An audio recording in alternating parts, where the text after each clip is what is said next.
இயேசு கூட இருக்கிறாரு. சொந்து போகாதுங்க. ஆபத்தான காலம் தான் இது. உங்களுக்கு, உங்க குடும்பத்துக்கு, உங்களுடைய வியாபாரத்துக்கு, உங்களுடைய வேலைக்கு சூழ்நிலை ஆபத்தான சூழ்நிலை தான்.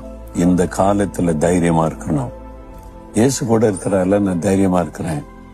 ஆபத்துகள் வரட்டும், அதெல்லாம் வந்துட்டு கடந்து போகும். ஆபத்துகள் கடந்து போகும்.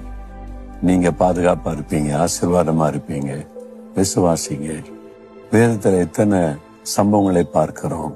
யோசேப்பு வாழ்க்கையில் ஆபத்து கடந்து போனது. தேசத்துல உயர்த்தப்பட்டார். தானியல் காலத்துல சிங்கக்கேபி என்ற ஆபத்து வந்தது, கடந்து போனது, உயர்த்தப்பட்டார். தாவீதனுடைய வாழ்க்கையில சவுல் என்கிற ராஜா வேட்டையாடினான், ஆபத்து வந்தது, கடந்து போனது, தாவீது உயர்த்தப்பட்டார். இது மாதிரி எத்தனை சம்பவங்கள் வேதத்துல பார்க்கிறோம். அப்ப இந்த ஆபத்தான சூழ்நிலையில நீ சொந்து போக கூடாது. மகளே, மகனே, சோர்ந்து போக கூடாது. தைரியமா இருங்க. இயேசு கூட இருக்கிறாரு.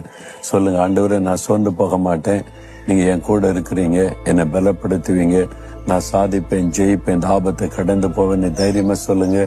ஆபத்து விலகி வழிவிடும். உங்களுக்கு, நீங்க ஆபத்துன்னு நினைக்கிறீங்கல்ல, உங்களை அப்படியே வந்து ஆட்கொண்டுரும், சுருட்டிரும், அழிச்சிரும் நினைக்கிறேன். அது விலகி போகும், வழிவிடும். தைரியமா முன்னேறி போவீங்க. சொல்லுங்க, ஆண்டவரே, இந்த ஆபத்தான காலத்துல நான் சோர்ந்து போக மாட்டேன், பயப்பட மாட்டேன். நீங்க என் கூட இருக்கிறத